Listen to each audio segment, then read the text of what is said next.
চাকুরির জন্য police verification প্রথা উঠিয়ে দেওয়ার সুপারিশ করা হবে বলে জানিয়েছে জনপ্রশাসন সংস্কার কমিশন। এছাড়া উপসচিব এবং যুগ্ম সচিব পদে পদোন্নতির জন্য পরীক্ষা পদ্ধতিরও প্রস্তাব কমিশনের।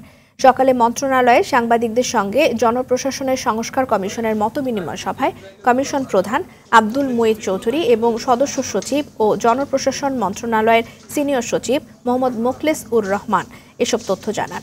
দুর্নীতি করে সরকার কর্মকর্তারা কেউ পার পাবে না, সময়ের ব্যবধানে সবাই আইনের আওতায় আসতে হবে বলেও জানান মতবিনিময় সভা থেকে।